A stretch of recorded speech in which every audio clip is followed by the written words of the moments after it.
जहेज जिसे हम एक लानत तो समझते हैं, लेकिन उसे लेने या देने से कतराते नहीं हैं। हमारे दीन में लड़की वालों के ऊपर किसी भी किस्म का कोई बर्डन है तो ये कि शादी का खाना भी नहीं है। जब भी हम तस्करा करते हैं, कहते हैं कि जहेज़ नहीं लेना चाहिए, तो वहाँ पे अमूमन एक चीज़ ये कहते हैं लड़की वाले कि हम अपनी खुशी से दे रहे हैं। ये सब एक एग्जाम्पल बन के आया कि ऐसा भी होता है कि जहेज ना दिया जाए। लड़के वालों का जा के घर का लड़कियां देखना बहुत बुरा लगता था और मैं सोचा था कि नहीं, मैं वहीं जाऊंगी जहाँ मुझे करना है। मैंने कहा फैसला कर लें कि जहेज देंगे या बेटी देंगे।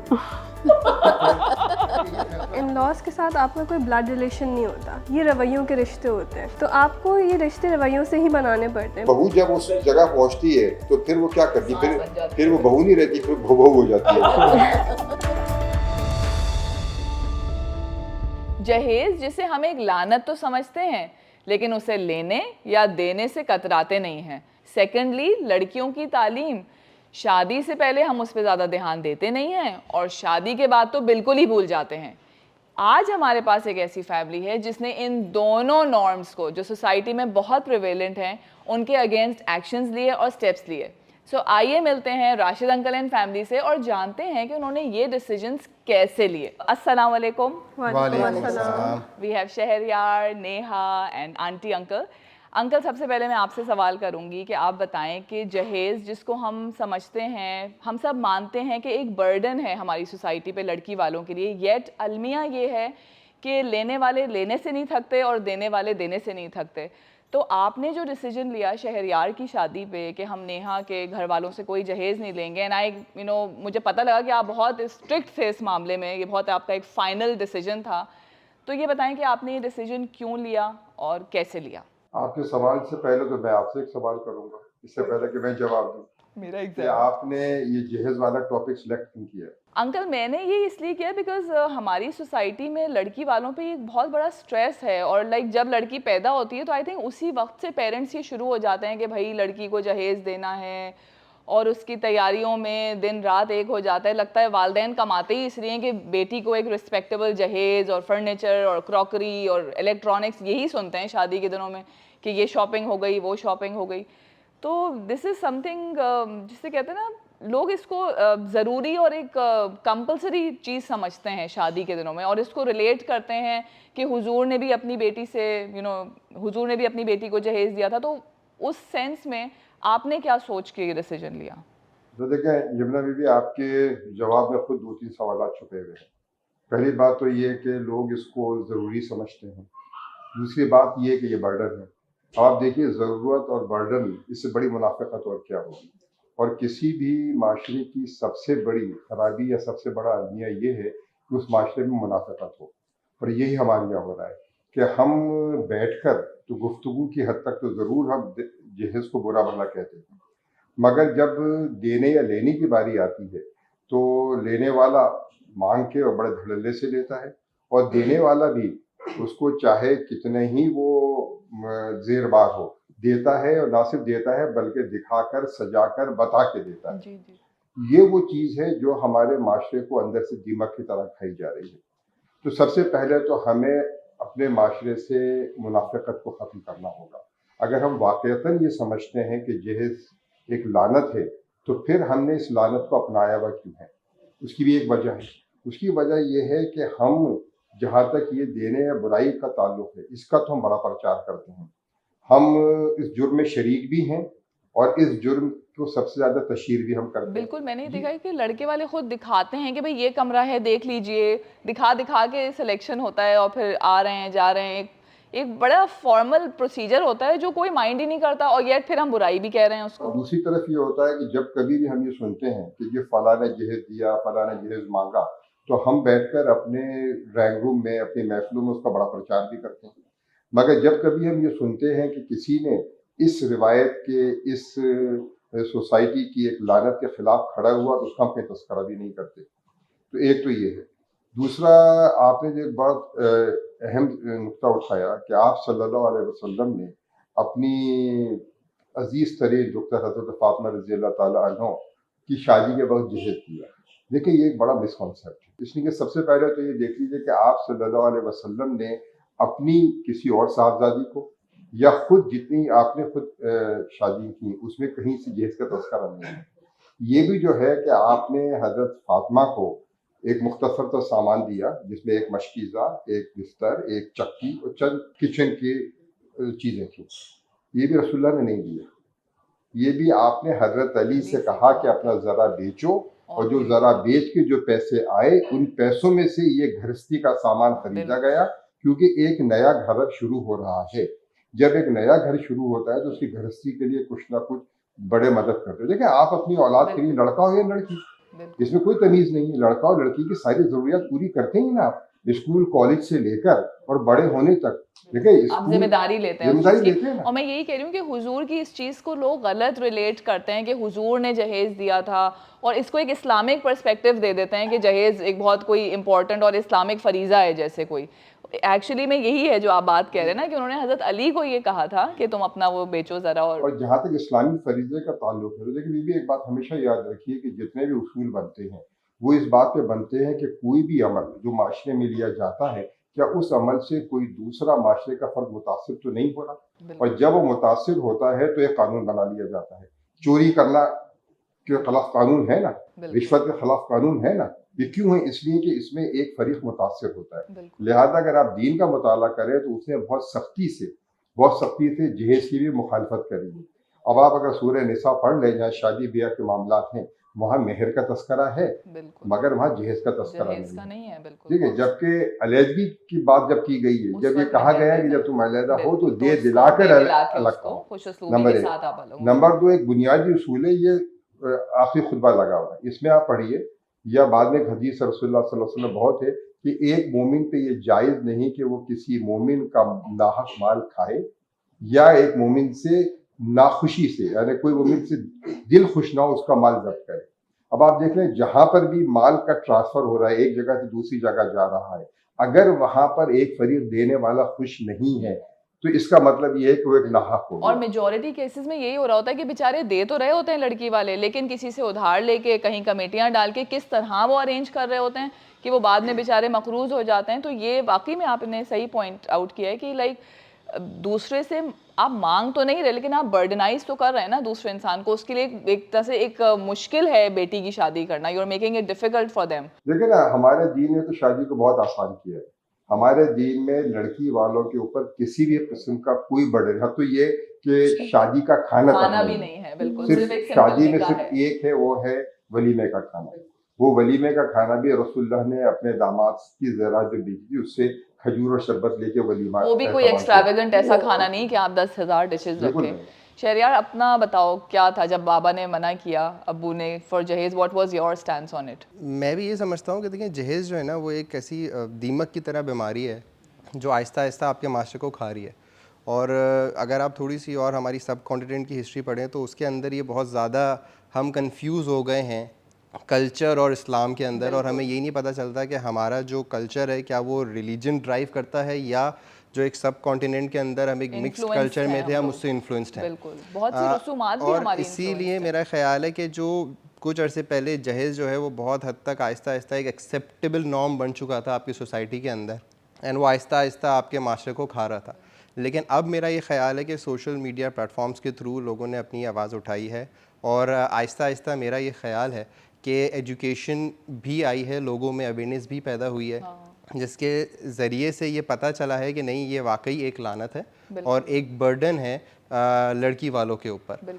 और इसी कॉन्सेप्ट को लेते हुए और फिर अम्मी पापा के जाहिर सी बात है तरबियत का एक बहुत बड़ा अहम रोल है इसके अंदर।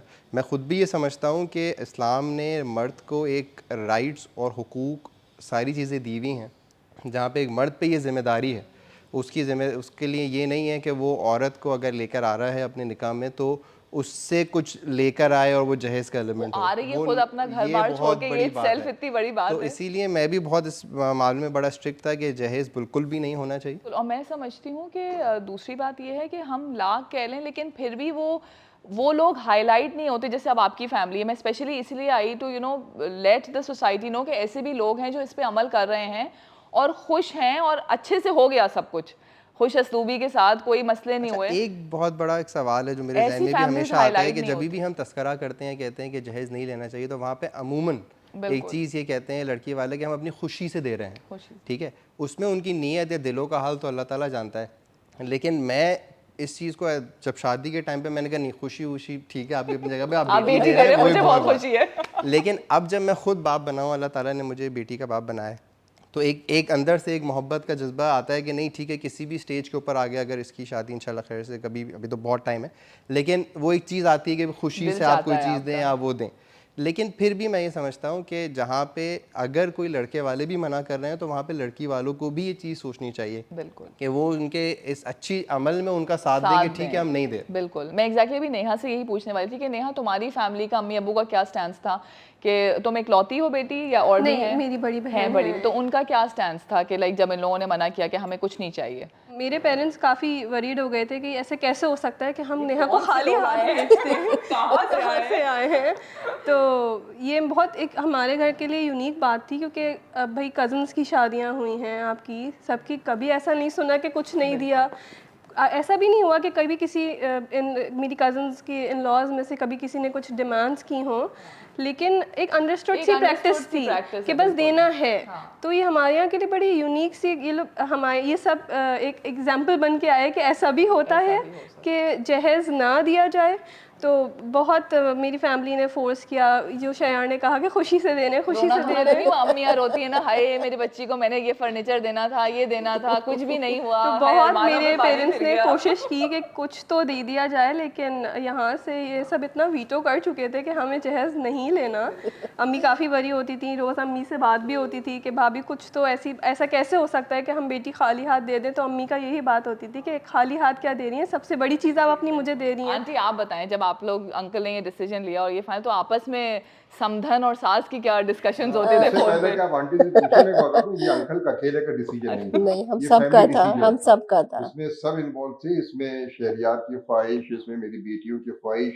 क्योंकि देखिए बेटियों में मैंने ये देखा कि माशाल्लाह मेरे कुछ सवाल ऐसे थे जिन्होंने किसी किस्म की कोई डिमांड नहीं करी, टोटली ना। क्योंकि जहेज के साथ साथ हमारे और बहुत सारे लवाजमात होते हैं, बिल्कुल। पहनावनी वहनावनी, ये सब कुछ भी होता वो है ना। पूरा एक सेगमेंट होता है, वो हाँ, लगती हैं, अब सजती हैं, हाँ, दिखाई जाती हैं। फिर बिल्कुल। मैं बात और करूँगा। हाँ, ये हम सबकी सोच भी थी हमारी पहले से ही थी कि मैंने ये सोचा हुआ था कि मैं जब भी शादी करूँगी शैयार की, एक तो मैं घर-घर जाकर लड़कियाँ नहीं देखूँगी, क्योंकि मुझे लड़के वालों का जा के घर का लड़कियाँ देखना बहुत बुरा लगता था। और मैं सोचा था कि नहीं, मैं वहीं जाऊँगी जहाँ मुझे करना है। ये एक और यूनिक क्वालिटी है इस फैमिली की। आंटी गई इस सोचते ही मैं बिल्कुल तंग नहीं नहीं, करूंगी इधर-उधर। बिल्कुल आपको नहीं। बताऊँ, ये ना बात इनकी कट रही है। पता नहीं क्यों, किस वजह से। जिस वक़्त मैं यूनिवर्सिटी से निकला हूँ और मेरी अम्मी ने पूछा शादी करना है कोई शर्त, मैंने कहा एक ही शर्त है अम्मी बस। कि नहीं क्या? मैंने कहा एक घर जाइए जो पहले और जो जाए हाँ करिए। किसी को रिजेक्ट मत उनको कीजिएगा पहले ही ज़िंदगी पसंद में। भाई अल्लाह, अंकल देखिए नियत कितनी सच्ची थी कि पहली दफा में ही आंटी मिल गई। और उसका मुझे सिला मिला। बिल्कुल। यानी मेरी अपनी ज़िंदगी में तो नहीं है, मेरी माशाल्लाह 4 बेटियां हैं और मैं बड़ा उस माशरे में जहाँ पर बहुत सारी 3, 4, 5 ख़वातीन आती हैं, समोसे और गुलाब जामुन और चाय और सब्ज़ी पीती है और लड़की को रिजेक्ट करके चली जाती है। देखिए, सेंस ऑफ रिजेक्शन से बड़ा अलमिया कोई नहीं होता किसी के साथ में। तो माशाल्लाह चारों बेटियों की मैंने शादी करी। मेरी एक बेटी में भी ये नहीं हुआ कोई आया हो, देख कर गया हो और रिजेक्ट करके चला गया हो। नहीं, और वाकई यही में हमने- लड़कियों के लिए एक सेंस ऑफ रिजेक्शन जो आप बात कर रहे हैं, ये भी एक बहुत बड़ा एक बहुत इशू बड़ा है भी है। कि लड़कियों का सेल्फ कॉन्फिडेंस, और वही बात है ना कि फिजिकल अपीयरेंस पे लोग जाते हैं, कैरेक्टर और खानदान का होना वो तो बहुत पीछे चली गई हैं बिल्कुल, चीजें। पहले खानदान देखा जाता था, अब खानदान नहीं देखा जाता, ये देखा जाता है जी लड़की वालों के पास कितना पैसा है, तो बिल्कुल हम उस घर में जाएँगे जहाँ हमें ज़्यादा जहेज़ मिलेगा। बिल्कुल। तो ये हम सबका ही सोच थी कि मैं जहाँ भी करूँगी मुझे कोई जहेज़ नहीं चाहिए। घर में अल्लाह का दिया माशाल्लाह सभी कुछ होता है और बहुत है, अल्लाह का शुक्र है। डिमांड तो बिल्कुल भी नहीं करी उनको, बल्कि मना किया तो बेचारी इतनी परेशान होती थी, कहती थी भाभी ऐसा कैसे हो सकता है? मैंने कहा आप बेटी दे रही हैं ना, और इससे बड़ी और क्या बात हो सकती है? शहरयार, तुम्हें कैसा लगा जब फर्स्ट टाइम नेहा को देखने गए? कुछ घंटियां बजी, कोई गाने वाने बजे? मेरी इस मैरिज के अंदर बड़ी बहन सारा बाजी का बहुत बड़ा रोल है। ये बहनें बहुत इंपॉर्टेंट रोल प्ले बहुत करती हैं बड़ा रोल वैसे। प्ले करती हैं। सारा का डेफिनेटली बताओ, बहुत बड़ा रोल है। बहुत बड़ा रोल है कि कामयाब शादी में और मेरी बेटी सभात के रिश्ते में भी। उसने हमसे ये नहीं कहा था कि ये देख ले। एक और अच्छी क्वालिटी के अंकल ने बेटियों को भी इतना एम्पावर किया है कि वो बेटियां डिसीजंस दे आर टेकिंग वो सच मेरे बिग पीछे पड़ी हुई डिसीजंस थी कि तुम एक नज़र देख लो, तुम कर लो। मैं कहा आप लोगों ने पसंद कर लिया, अम्मी ने पसंद कर लिया, बस मेरी सिर्फ एक ख्वाहिश है कि तालीम और तरबियत शुड बी द प्रायोरिटी। बिल्कुल। बाकी मुझे ही पता है कि कहीं भी करेंगे तो वो ख़ानदान और वो जो चीज़ें आपकी होती हैं वो वैल्यूज़ जो हैं वो होनी चाहिए फैमिली के अंदर, लड़की के अंदर, क्योंकि सिर्फ लड़की का पढ़ा लिखा या लड़की की तरबियत की ज़रूरी नहीं है, उसका पूरी फैमिली या उसका ख़ानदान बहुत मैटर करता है। तो बस उन्होंने मुझे बोला कि ये है और तस्वीरें दिखा रही थी मुझे, उसमें मैंने कहा नहीं तस्वीरें नहीं देखनी, बस जैसे हो कि गया। हंस रहा है, मुझे लग रहा है घंटियां बज लेकिन गई उसके थी। बाद फिर एक मुलाकात कराई गई जहाँ पे मेरे बहन भाई और उनके बहन भाई मौजूद थे। हम एक थर्ड प्लेस पे मिले और मिलने के बाद थोड़ी थोड़ी वो जो होती है ना बज गई। वो हमने देख लिया, हमने कहा बस ठीक है, डन है। तो बस टेढ़ी वो टेढ़ी आंखों से ना, है ना, क्योंकि कनखियों अच्छा से। वो सिर्फ मेरे एंड से नहीं था, वो ये भी था कि नेहा भी अपने एंड से ये देख ले, क्योंकि जहाँ पे सेंस ऑफ रिजेक्शन की हम बात कर रहे हैं तो वहाँ पे आज के माशरे में हम ये भी सुनते हैं कि लड़कों को भी रिजेक्ट किया जा रहा है। तो दोनों तरफ से बिल्कुल ओपन ये था कि भाई लड़का लड़की एक दूसरे को देख लें, क्योंकि उनको लड़की ज़िंदगी शुड आल्सो गुजारनी हैव अ है। से इन व्हाट तो मेरा ख्याल है कि इसलिए थर्ड प्लेस पे मिले, क्योंकि अम्मी की ख्वाहिश थी मैं किसी के घर उस वक्त तक नहीं जाऊंगी जब हाँ, तक वो जो अच्छा है नहीं वो लगता, बिल्कुल। तो जब एक दफ़ा हो गया फिर पीछे बात हो गई तो फिर हम बस चले गए, हो गया। अभी एजुकेशन की जो तुमने तालीम और तरबियत की बात की, अंकल एक और सवाल, एक स्पेशल पर्सपेक्टिव इस फैमिली का ये है कि अंकल आपने अभी रिसेंटली पीएचडी की है और अभी नेहा भी शी इज़ करंटली स्टडीइंग, आप लोग उसको भी एक तरह से सपोर्ट कर रहे हैं कि आप लोगों ने शादी के टाइम ये नहीं देखा कि वो पढ़ रही है तो पढ़ाई मुकम्मल हो जाए। तो लाइक ये भी एक बहुत बड़ी चीज़ है कि आप बीइंग ससुराल आप लोग इसको इनकरेज कर रहे हैं कि बहू शादी के बाद भी पढ़े, जबकि बच्चे भी हैं माशाल्लाह। तो इसके बारे में मुझे बताएं। देखिए, शादी सिर्फ एक लड़के और लड़की की नहीं होती। शादी दरअसल दो घरानों का मिलाप होता है और उन दो घरानों का मिजाज मिलना बहुत ज़रूरी है। इसीलिए आप सल्लल्लाहु अलैहि वसल्लम ने फरमाया कि शादी अपने जैसों बाप वालों में करें, इसलिए कि जब आप अपनों से अलग हट के शादी करते हैं तो घरवालों को मिजाज नहीं मिलता। शादी सिर्फ लड़के और लड़की ने नहीं गुजारना होता, शादी दरअसल एक घर में गुजारना होती है और उस घर दो घरानों का हम ख्याल होना बहुत ज़रूरी है। इस हवाले से एक आध बात में जो पीछे रह गई कि जब रिश्ता हुआ और पहली दफ़ा मैं गया, उन्होंने कहा कि जी मेरा, तो मैं तो ये सोच के गया था कि भाई जो भी बच्ची है बस अपनी है। अच्छा, उसके बाद जब सारी बातचीत हो गई तो एक दिन बड़े मज़े के हुआ, मैं बैठा, मैं गया, मैंने जी मैं आज कुछ शराइत तय करने आया हूँ। तो अब घबरा गए सब। थोड़े घबरा, मैंने देखिए शादी ब्याह में शरारतें बहुत ज़रूरी होती हैं और मैं बगैर शर्त के तो शादी करूँगा नहीं, मेरी शर्त सुन ली। अब वो थोड़े से परेशान हुए, मैंने कहा मेरी दो शर्तें हैं, सिर्फ दो शर्तें मेरी है। पहली शर्त तो ये है कि जो भी तकलीफ होगी वो मखलूत नहीं होगी, ख़वातीन और मर्दों की अलग अलग होगी, एक ये शर्त है मेरी। और दूसरी शर्त ये है कि मैं आप जो भी देंगे वो मैं ले जाऊंगा, मगर मैं अपनी मर्ज़ी से सिलेक्शन करूंगा, सिलेक्शन मेरी मर्ज़ी की होगी, आपकी नहीं होगी। कहने लगा हाँ जी कहिए क्या चाहिए। मैंने कहा फैसला कर लें कि जहेज देंगे या बेटी देंगे। मैंने कहा ये फैसला कर लें, चॉइस मेरी है।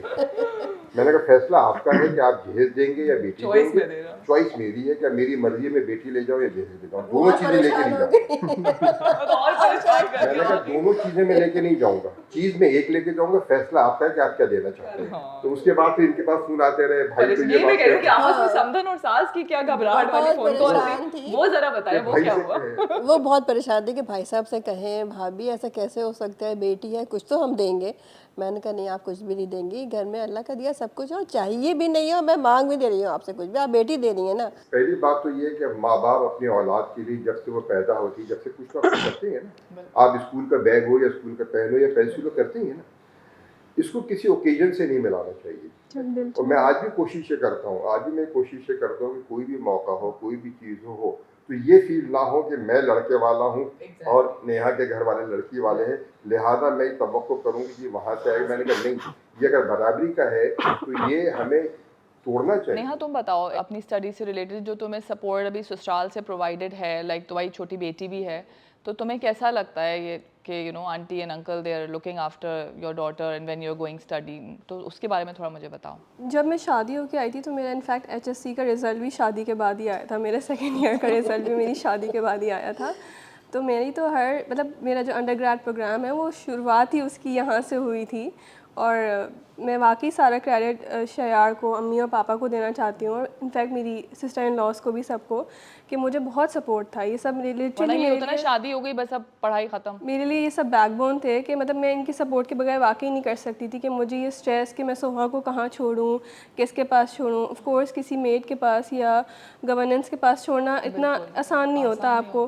तो अगर मैं कभी रखना भी चाहती थी तो अम्मी मुझसे ज़्यादा परेशान होती थी कि नहीं नहीं मैं रख लूँगी, क्योंकि मुझे ये भी होता था कि अम्मी का आराम भी ख़राब ना हो। तो लेकिन अम्मी को मुझसे ज़्यादा ये होता था कि नहीं सोहा मेरी सुपरविजन में रहे। अम्मी ज़्यादा सेटिस्फाइड इससे होती थी बजाय इसके कि वो किसी और के साथ रहे। तो डेफिनेटली मुझे यहाँ से बहुत सपोर्ट थी, और अभी मैं कंटिन्यू करी हूँ। अल्हम्दुलिल्लाह मेरा सेकंड लास्ट सेमेस्टर है। इट्स अ जर्नी जो इन सब के बगैर बिल्कुल और शरिया मुश्किल तुम थी। कितनी हेल्प करते हो उसको, टेस्ट वेस्ट में कितना याद कराते हो उसको टेस्ट क्विज दे रहे नहीं, होते हो मेरे तो तुम वो रहे नोट्स। मेरी सारी अकाउंट्स कोशिश वगैरह। होती है कि जितना हम सपोर्ट कर सकें एज अ हस्बैंड, जितना सपोर्ट कर सकूं। लेकिन इसमें मैं ये समझता हूँ कि ख़ुद जिस तरह अम्मी ने शादी के बाद ख़ुद पढ़ा, तो एक औरत का ख़ुद पढ़ना बहुत बड़ी बात है। और इस तरीके से मैं नेहा को भी एक क्रेडिट देता हूँ कि उन्होंने ख़ुद भी एक ख्वाहिश ज़ाहिर करी पढ़ने की और ख़ुद पढ़ा, क्योंकि पढ़ना इट्सेल्फ एक तो मुश्किल है, लेकिन शादी के बाद पढ़ना और फिर बेटी के बाद पढ़ना, बिल्कुल, क्योंकि और तो भी उसमें जिम्मेदारियां यकीनन होती हैं। अम्मी पापा का सपोर्ट और घर वालों का सपोर्ट, वो सपोर्ट सिस्टम तो बहुत ज़रूरी है, इसमें कोई शक नहीं है। लेकिन उसमें नेहा का खुद अपना इन्फ्लुएंस होना और अपना खुद एक मैनेज चाहत उसने होना खुद कि किया हाँ ना, मैनेज करना, वो डेफिनेटली। भी बहुत ज़रूरी है। बिल्कुल। क्योंकि मुझे भी होता था कि अच्छा भाई अब क्लास में जा रही है तो क्या हो, लेकिन जब दादा दादी हों और पीछे सपोर्ट सिस्टम हो ना, तो एक फैमिली कल्चर आपको बहुत हेल्प आउट करता है। और मेरा ख्याल है कि इसको और हम फैमिली सिस्टम से शायद दूर चलते जा रहे हैं, लेकिन ये फैमिली सिस्टम इट्सेल्फ आपको एक बहुत अच्छा सपोर्ट सिस्टम प्रोवाइड कर रहा है। ख़ास तौर से मैं अपनी बात करूँ यंग कपल्स को, क्योंकि गाइडेंस भी आपको मिलती रहती है घर के अंदर, कि इवन पेरेंटिंग के लिए बहुत सारी गाइडेंस मिलती रहती है कि आपको कैसे करना है, क्या करना है, आपस में हस्बैंड वाइफ के रिलेशनशिप्स कैसे होने चाहिए। तो बहुत सारी चीज़ों में गाइडेंस मिलती रहती है, और इस पढ़ाई के मामले में तो यकीनन बहुत अभी मैं support इस पे आऊंगी कि बड़ों का क्या रोल होता है। इससे पहले आंटी आप मुझे अपना बताएं, आप अपने बता रही थी सास ससुर के बारे में, that was really inspiring and I would want कि आप ये सबको बताएं कि एक तरह से आपकी जो रोल मॉडलिंग आपके सास ससुर की थी वही कैरी फॉरवर्ड आप कर रही हैं, तो आई थिंक बड़ों का बहुत इंपॉर्टेंट रोल होता है। बहुत इंपॉर्टेंट रोल होता है। मेरी जब शादी हुई तो 3rd ईयर मैंने कर लिया था, फाइनल ईयर मेरा बाकी था। तो जैसे पहले के ज़माने में ये सोचते थे ना कि शादी हो गई तो अब 3rd ईयर तो कर लिया, बस ठीक है पढ़ाई ख़त्म, फाइनल ईयर हो ना हो कोई बात नहीं। लेकिन जब शादी हो गई उसके बाद मैं कॉलेज नहीं जा रही थी, तो मेरे ससुर ने मुझसे पूछा कि अभी नहीं, कि भाई आप कॉलेज नहीं जा रही? मैंने कहा अभी जी कॉलेज नहीं जा रही। क्या पेपर नहीं देने आपको, पढ़ाई शुरू नहीं करना? वरना अमूमन ये सवाल होता है आप किचन में नहीं जा रही तो मैंने कहा जी करना है तो कॉलेज क्यों नहीं जा रही, कंटिन्यू करो अपना। मैं कहा अच्छा ठीक है। वो पढ़ लिया जी, आपने बैचलर कर लिया। उसके बाद फिर 3 बेटियां थी, जब मैंने बीएड किया उसके बाद एमएड भी किया, तो वो पूरी सपोर्ट थी मेरे लॉज की, मेरे सास ससुर की पूरी फुल सपोर्ट थी। अंकल आप बताएं आपने आंटी की कितनी हेल्प की? देखो उसको तो खुद मुझे हेल्प की ज़रूरत थी। ठीक है, मैं भी अपना करियर स्टार्ट मैंने भी किया था, और उस वक्त हेल्प में सिर्फ इतनी हेल्प मैंने करी होगी इनकी कि शायद इनको तंग नहीं मैंने नहीं किया होगा। और उसकी वजह भी शायद ये नहीं थी कि मैं कोई बहुत ही नेक शरीफ किस्म का था, उसकी वजह ये थी कि मेरे ऊपर मेरे माँ बाप का डंडा था कि इसको पढ़ना है। अच्छा मैं एक वैसे बताऊँ तो मजाक की बात है, देखिए तालीम बहुत ज़रूरी है। हमारे यहाँ तालीम का मकसद अगर सिर्फ पैसा कमाना हो तो वो गलत कंसेप्ट है। देखिए एक लफ्ज़ बोला जाता है तालीम और तरबियत। तरबियत उस वक्त तक हो ही नहीं सकती जब तक तालीम आपके पास ना हो। एक तालीम याफ्ता माँ जितनी अच्छी तरबियत कर सकती है अपने बच्चों की, उतनी गैर तालीम याफ्ता माँ नहीं कर सकती। तो इनको पढ़ाने का मकसद ये कतई नहीं था कि कोई हमें इनसे कोई फाइनेंशियल गेन करना था या कोई माली फ़ायदा लेना था। इसकी वजह से ये थी कि ये एक तालीम याफ्ता और एक अच्छी तरबियत अपने बच्चों की कर सकें, तो वो है। एंड वी कैन सी कि माशाल्लाह सारे शहरियार, सबाहत एंड सदा सारा सबके माशाल्लाह सभी बच्चियां मास्टर्स पीएचडी, आप लोगों के तो मतलब कोई बात ही नहीं है ना, मतलब पीएचडी से हल्का कोई आ नहीं रहा नहीं। ये एक आपको फैमिली स्टैंडर्ड बनाना पड़ता है। यानी आपको ये ताज्जुब हो रहा है कि मैंने इस उम्र में पीएचडी किया, आप ये सुन के ज़्यादा ताज्जुब होगा कि मेरे वालिद साहब ने मुझसे भी 20 साल बड़ी उम्र में पीएचडी किया था। ठीक है, इसलिए कि देखिए जिस वक्त हम पढ़ के निकले हैं, मैंने मास्टर्स किया, शादी हो गई, उस वक्त मेरा पीएचडी में एडमिशन हो गया था कनाडा में। मगर आदमी को अपनी प्रायोरिटीज़ डिफाइन करना होती है। उस वक्त मेरे लिए पीएचडी ज़रूरी नहीं थी, उस वक्त मेरे लिए फैमिली को अपना ग्रो करना ज़्यादा ज़रूरी था, लिहाजा उसको मैंने डेफर कर दिया। और अब जब मैंने सारी जिम्मेदारियां पूरी कर दी, सब कुछ मैंने पूरा कर दिया तो मेरे पास लेकिन you still had that passion हाँ वो जो बिल्कुल याद था था। आपको कि मुझे और करनी मैंने है PhD। बिल्कुल एज ए रेगुलर स्टूडेंट की तरह, जैसे यूनिवर्सिटी में स्टूडेंट होता है उस तरह मैंने सारा काम किया, जॉब के साथ किया। तो ये इससे वो है कि आप घर में, जैसे कहते हैं रोल मॉडल अगर आपको एक बनना मैं है। एग्जैक्टली रोल मॉडलिंग पर ही आ रही थी कि यूजुअली पेरेंट्स जाते हैं अपने बच्चों की ग्रेजुएशन पे। आई थिंक आपकी सारे बच्चे आपकी ग्रेजुएशन हाँ पे गए होंगे सेरेमनी पे। बिल्कुल है। बल्कि हाँ, गए दादा थे। की ग्रेजुएशन पे मुझे आज भी याद है कि मैं और मेरी सबाहत और हम लोग कज़न्स गए थे, और जब दादा जा रहे थे और वो ग्रेजुएशन हो रही थी तो मुझे याद है कि हम लोगों ने हूटिंग और ये और सब किया था, और फिर दादा ने आगे हमसे कहा था ये तुम क्या हो रहा है? मतलब क्या हो रहा है, ये डिसेंसी कहा गया। हमने कहा हमारे दादा ग्रेजुएट हुए हैं, इट्स अ बिग थिंग कि big thing मतलब कि दादा वो की और क्या। ग्रेजुएशन पे कोई जा रहा है, जबरदस्त। तो मेरे ख्याल है इन्फ्लुएंस जो हमारी फैमिली के अंदर आया ना उसमें दादा दादी का और बहुत इवन बड़ा हाथ। नाना नानी का भी बिल्कुल, बहुत मैं यही अहम अभी रोल अंकल था, जो बात कह रहे थे कि बहुत मैं अहम इसलिए रोल इनके है। साथ अच्छा था क्योंकि अम्मा अब्बा का एक डंडा था, तो they set the right standards for you. मतलब ये बहुत बड़ी बात है कि लाइक अगर आपका बेटा या बेटी कहीं गलत है तो वो सही, जिसे कहते हैं ना, इंसाफ के साथ वो डिसीजन करना, ये बड़ों का बहुत इंपॉर्टेंट रोल होता है इन एनी रिलेशनशिप। ये ना मैं एक बात और बताऊँ, हमारे यहाँ एक और बहुत बड़ा कंसेप्ट, गलत कंसेप्ट है। वो कंसेप्ट ये है कि हम हुकूक की बात करते हैं। बिल्कुल मैं ये कहता हूँ हक कोई चीज़ नहीं होता, हक नाम की कोई चीज़ है ही नहीं, सिरे से वजूद ही नहीं रखती है। हमारा दीन रिस्पॉन्सिबिलिटी बताता है, जिम्मेदारी बताता है। हमारे यहाँ सोसाइटी ख़राब इसलिए नहीं हुई कि लोग अपने हक के लिए लड़ने लगे और जिम्मेदारों ने अपना फ़र्ज़ छोड़ दिया। इसलिए मैं कहता हूँ हक नाम की कोई चीज़ ही नहीं होती। अब अगर फ़र्ज़ करें ये यहाँ आई है नेहा, तो नेहा का चाहे दिल कितना भी दिल चाहे, मगर नेहा की जो तालीम है वो हमारा फ़र्ज़ है। बिल्कुल और जहाँ तक इसका साथ देने का ताल्लुक है, तो मुझे अच्छी तरह याद है कि जब दोपहर में इसकी क्लास होती थी तो शहरियार अपना ऑफिस छोड़ के आया करता था। बिल्कुल ऑफिस छोड़ के कहते हैं कि 3 बजे इसको जाना है, और ये जाना है तो बेटी होगी तो बेटी को कौन देखेगा। और उस वक्त वो एक थी पूरी तरीके से इनसे भी पास नहीं होती थी, तो ये शहरियार छोड़ के आया करता था। अच्छा, ये वो चीज़ है जो आगे आपको हेल्प आउट करती है, सपोर्ट करती है। आपने वो अपनी एक जिम्मेदारी समझी ना, आप वही वाली बात है। देखिए, हर आदमी अगर अपना आपने ये नहीं कहा कि हमारे हुकूक पूरे कर रही है कि नहीं बहू, you had that, you know, कि मेरी जिम्मेदारी क्या है as a society, Shahriyar had एक दिस बात हमें थिंग। और गौर करना चाहिए कि हमें अपने आप से सवाल करना चाहिए कि कोई भी लड़की 18 साल, 19 साल, 20 साल, 22 साल, 24 साल एक जगह रहते हुए अचानक छोड़ के कैसे आ जाती है बिल्कुल और क्यों आ जाती है? बिल्कुल अगर हमें इस सवाल का जवाब मिल जाए तो हमारे घरों के झगड़े खत्म हो जाए। हमारी अपनी आदत तो ये होती है कि सिर्फ हमारा तकिया तब्दील हो तो हमें नींद नहीं आती, और बिल्कुल हम सही। दूसरी बच्ची से ये तवक्को करते हैं कि वो 24 साल की ज़िंदगी छोड़कर आए और आके अगले लम्हे हमारे यहाँ शीर शक्कर हो जाए। ये मुमकिन नहीं है ना। और जब तक आप ये कहते रहेंगे अपनी बीवी से तुम्हारे हाथ में तो मेरी माँ के खाने का मज़ा नहीं है, तो भाई फिर अपनी माँ के पास ही वो तो रहो। माँ के पास होगा ना, मैं माँ थोड़ी हूँ। बिल्कुल सही तो बात फिर है। ऐसा ना हो ना किसी दिन बीवी जवाब दे कि अच्छा मेरे हाथ में शायद तुम्हारी माँ के मार का मजा हो जाए। ये जबरदस्त बात है। ठीक है ना। तो असल बात ये है कि जब तक हम ये चीज़ नहीं छोड़ेंगे ना, Comparisons पे। जब तक हम ये चीज़ नहीं छोड़ेंगे, हमें ये रियलाइज करना चाहिए। Neha, what do you think, अभी जितनी भी तुम्हारी मैरिड लाइफ गुजरी है उसमें तो मुझे वो बताओ कि रिश्ते निभाने के लिए what was that one important thing, या वट एवर वन से ज़्यादा अगर तुम्हारे दिमाग में है कि यू नो रिलेशनशिप को चलाने के लिए what is that one thing that you felt कि ये बहुत ऐसे यंग ज़रूरी कपल है? मुझे लगता है कि आपका रिस्पेक्ट सबसे, मतलब मुझे लगता है सबसे पहले प्रायोरिटी होनी चाहिए किसी भी रिलेशन में, either it be husband wife या आपका अपने इन लॉज के साथ, क्योंकि मुझे लगता है इन लॉज के साथ आपका कोई ब्लड रिलेशन नहीं होता, ये रवैयों के रिश्ते होते हैं। तो आपको ये रिश्ते रवैयों से ही बनाने पड़ते हैं। मतलब आपका रवैया अच्छा होगा तो दिलों में जगह ऑटोमेटिकली बनती जाती है। तो ऑफ कोर्स मुझे लगता है कि आपको अपना समझ के यहाँ पे लोगों को उस हिसाब से मिंगल होना पड़ता है। तो इन लोगों ने मुझे बहुत स्पेस दी उस तरह से, मुझे एडजस्ट, अम्मी का बहुत सपोर्ट था मुझे, तो अल्हम्दुलिल्लाह मेरी अंडरस्टैंडिंग है यहाँ पे सबके साथ बहुत एंड ज़्यादा। Respect you think, Sheriyar, what do you think, what is that one element जो तुम कि समझते हो? रिस्पेक्ट है, ट्रस्ट है, और दूसरा मैं कॉम्प्रोमाइज़ नहीं कहता, मैं पेशेंस कहता हूँ कि हस्बैंड और वाइफ दोनों को पेशेंस हर लम्हे, चाहे वो आपकी डेली लाइफ की चीज़ें हों या आपके लॉन्ग टर्म प्लान्स हों या शॉर्ट टर्म प्लान्स हों, उसमें सब्र का एलिमेंट, आपको सब्र का दामन हाथ से नहीं जाना चाहिए। आंटी, आप बताएं कि आपने अपनी रिलेशनशिप में अंकल के साथ इतने अरसे, आपने क्या वो 5 इंग्रेडिएंट्स या जो, जिसे कहते हैं जो रिलेशनशिप को स्ट्रॉन्ग बनाने में, what are those important ingredients? जैसे इन लोगों ने कहा कि पेशेंस है, रिस्पेक्ट बिल्कुल, है। सब्र बर्दाश्त तो होना ही बहुत ज़रूरी है सबसे पहले कि, और फिर वही बात है कि जब आप एक लड़की दूसरे घर जाती है तो उसका माहौल पूरा मुख्तलिफ होता है।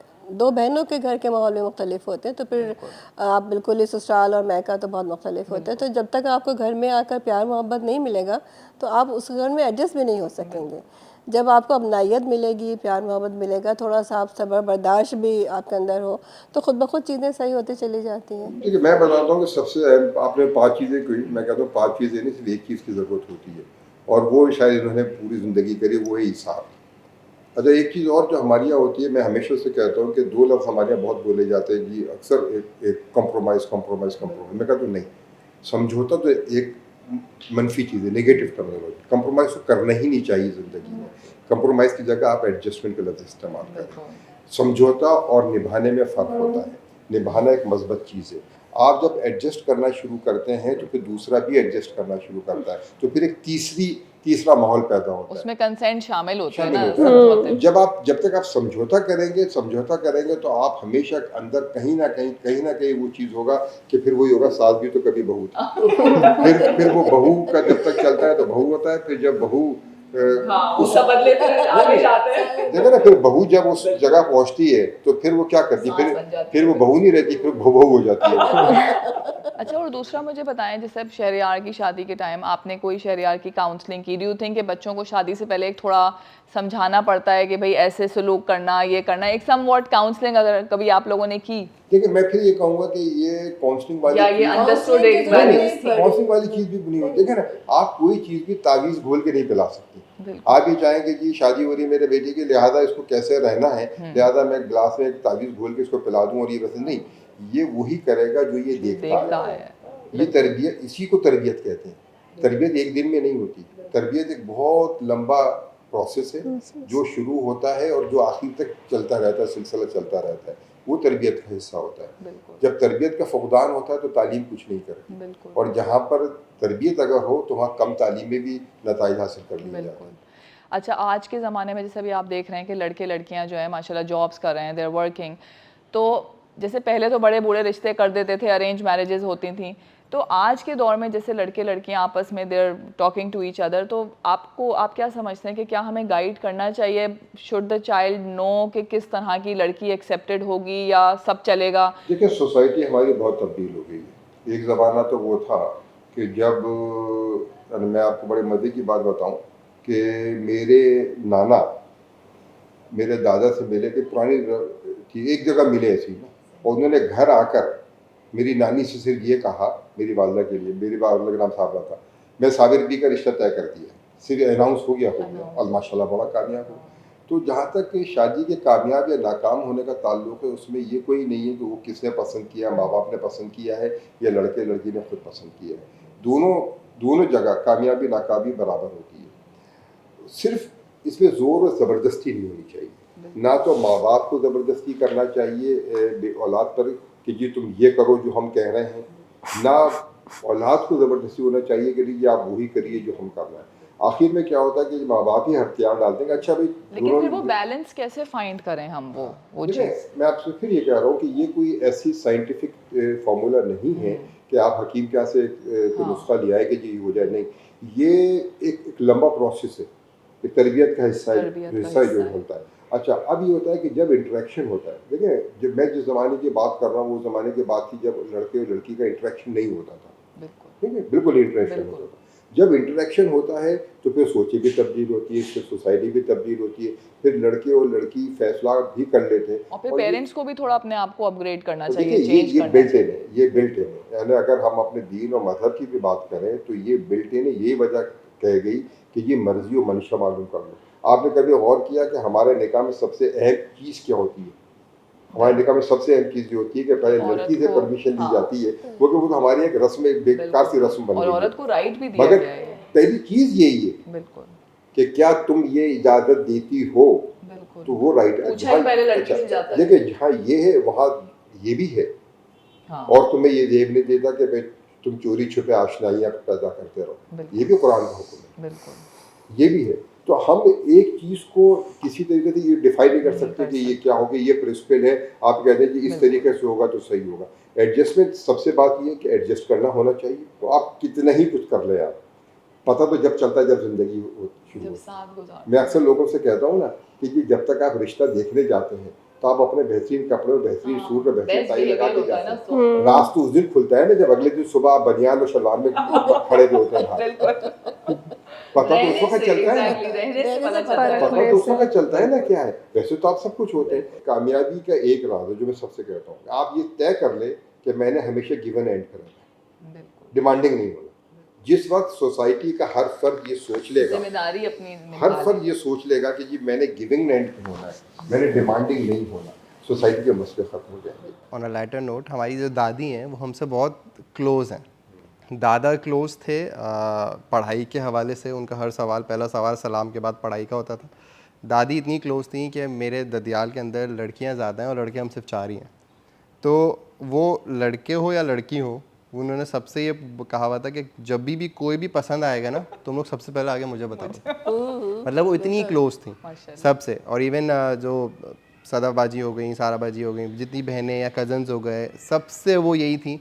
और उनको ये पता था कि जिस वक्त उस अच्छा कॉलेज में आ गया है, अब यूनिवर्सिटी में आ गई है, यूनिवर्सिटी में आ गया है, अब कुछ भी होने वाला है, तो वो हमसे बैठ के पूछा करती थी कि भाई कोई पसंद तो नहीं आया। बल्कि इवन ये भी कि वो मैं ख्याल है सदाबाजी से पूछा था कि तुम्हें कोई टीचर तो पसंद नहीं आ गया, तुम्हें कोई अपना कुलीग तो पसंद नहीं आ गया, मुझे सबसे पहले आके तुम लोग बीइंग अ बताओगे। दादी कि उन्होंने ये चीज ओपनली तो वो डिस्कस मेरा ख्याल है कि वो एक फैमिली सिस्टम, फैमिली वैल्यू बहुत अहम है आपकी तरबियत कैसे, क्योंकि हम भी फिर उनके से बड़े कंफर्टेबल होकर बात करते थे शेयर कर लेते कि नहीं हमें पसंद नहीं आया, अच्छा हमें पसंद आ गई, और हर कोई करता था। बल्कि वही मैं तो अपनी empowerment। सास के बहुत करीब हूँ, यानी मेरी सास, हम उनकी 4 बहू हैं माशाल्लाह, हम सब उनसे इतना क्लोज हैं कि हम शायद अपने शौहरों से वो बातें नहीं कर लेते तो मुझसे कर लेते हैं, इतनी क्लोज है हम उनसे, तो सारी बातें उनको हमारी पता है। बच्चों से तो वो बहुत ही क्लोज हैं। Thank you uncle and aunty Neha and Shahryar for being with us here today. And आप लोगों से मिलके बहुत अच्छा लगा कि और एक थोड़ा हौसला मिला कि आज भी ऐसी फैमिलीज़ हैं जो रिलेशनशिप्स को वैल्यू करती हैं, बच्चों की कम्युनिकेशन और फैमिली की कम्युनिकेशन को ओपन रखती हैं। जहेज़ जैसी लानत को आपने एक्चुअली में इम्प्लीमेंट करके दिखाया कि ये चीज़ ना होकर भी रिश्ते बनाए जा सकते हैं। कीपिंग इन माइंड बहुओं को सपोर्ट करना, बेटियों को सपोर्ट करना, औरत को एम्पावर करना, I think that is the one thing जो मुझे इस फैमिली में नज़र आई है। So thank you so much for playing your part. Uncle आखिर में अगर आप कुछ कहना चाहें तो प्लीज़ ओवर टू यू। सबसे पहले तो मैं आपका शुक्रिया अदा करूँगा कि आपने इतना वक्त निकाला और आपने इस मौजूद पे बात करी। दूसरा, मैं आपको शाबाश दूंगा, शाबाश इस बात की कि आपने एक बहुत अहम मसले को मौजूद बहस बनाया, और मैं ये समझ सका हूँ कि इसके पीछे जो असल फ़लसफ़ा है, जो मॉमकास्ट का फ़लसफ़ा है, वो ये कि सोसाइटी में औरत मज़लूम है, औरत की मज़लूमियत का हल तलाश किया जाए। तो मेरा ये कहना होगा कि औरत की मज़लूमियत का मरसिया पढ़ने के बजाय आप वो तलाश करें कि औरत मज़लूम क्यों है, और जब आप इस तलाश में निकलेंगी कि औरत मज़लूम क्यों है, तो आपको पता चलेगा कि औरत ही ज़ालिम है। औरत पे सबसे ज़्यादा जुल्म औरत ही करती है। औरत की पैदाइश से लेकर उसकी पैदाइश पर सबसे ज़्यादा रोना धोना नानी और दादी करती हैं। औरत की जब बड़े होने पर उसके बाहर उठने बैठने आने जाने पर माँ सबसे ज़्यादा रोक टोक करती है। औरत के रिश्ता जब होता है तो उसको जो आकर समोसे और गुलाब जामुन खा के जो रिजेक्ट करके जाती है ना, वो भी वही 2 ही औरतें होती हैं, जो एक नंद होती है और एक सास होती है। औरत जब ब्याह कर दूसरी जगह जाती है तो उसको तंग करने वाली भी जो होती है वो वही औरत होती है जो सास कहलाती है, और बुढ़ापे में सास को जो तंग करती है वो भी वही होती है जो बहू कहलाती है। तो दरअसल अगर आप ये गौर करें कि सोसाइटी में औरत सबसे अहम है। देखिए, इस पूरी सोसाइटी को औरत चलाती है। कहने वाली बात है कि मर्द चलाता है, मर्द नहीं चलाता। आप अखबार उठा के देख लीजिए, फला औरत को जहेज ना मिलने पे आग जलाकर सास ने मट्टी का तेल डाल दिया, फला जगह पे औरत को बेटे ने मारा क्योंकि सास ने शिकायत करी कि बेटे को मार। तो औरत दरअसल इस सोसाइटी का बहुत अहम है। अक्सर लोग ये कहते हैं ना कि औरत और मर्द एक गाड़ी के 2 पहिए हैं। मैं कहता हूँ हाँ, एक गाड़ी के 2 पहिए हैं, मगर ये कौन से 2 पहिए हैं? एक वो पहिया है जिसको आप टायर कहती हैं, एक वो पहिया है जिसको आप स्टीयरिंग कहती हैं। टायर मजबूत होता है, गाड़ी का बोझ उठाता है, स्टीयरिंग नरम और नाजुक होता है, मगर वो गाड़ी की सिमत तय करता है किधर जाना है। तो औरत स्टीयरिंग है इस गाड़ी की। तो आप लिहाजा जब भी इस टॉपिक पे बात करें तो इस पे टॉपिक पे ये बात करें कि आए हम सबसे पहले उस चीज़ को पॉइंट आउट करें कि जहाँ पे जुल्म हो रहा है। दूसरी बात मैं ये कहूँगा कि सबको ये नसीहत करें कि हम अमल के पे ज़रा तवज्जो दें। ठीक है, हम बैठकर गुफ्तगू कुछ और करते हैं और बात और अमल हम कुछ और करते हैं। जिस दिन हमारे कौल और फेल का तज़ाद ख़त्म हो गया, उस दिन हमारी सोसाइटी का तज़ाद ख़त्म हो जाएगा। मैं आप लोगों को बहुत मुबारकबाद देता हूँ कि आपने एक अच्छा टॉपिक उठाया है, एक अच्छा सब्जेक्ट उठाया है। इस पर बात करते रहिए, इस पर साबित कदम रहिए। और आखिर बात मैं इस पर कहूँगा कि अगर आप इस माशरे को दुरुस्त करना चाहते हैं तो सबसे पहले अपने आप को दुरुस्त कर लें, जिसके बाद आप पूरे वसूख से कह सकेंगी कि इस माशरे में कम अज़ कम एक फ़र्द तो सही हो गया। हर फ़र्द अपने आप को सही कर ले, सोसाइटी सही हो जाए। जज़ाकल्लाह uncle for your wise words and the insights. Definitely औरत एक बहुत इम्पॉर्टेंट रोल प्ले करती है, और अगर औरत अपनी ज़िम्मेदारी समझ ले तो वो एक बहुत अहम रोल अदा कर रही है to raise a society, because बेटे की तरबियत करने वाली भी औरत ही है। सो इसी नोट पे हम अपना प्रोग्राम एंड करते हैं। Don't forget to like and subscribe our channel. मिलते हैं एक नए एपिसोड के साथ। अपना बहुत ख्याल रखिएगा।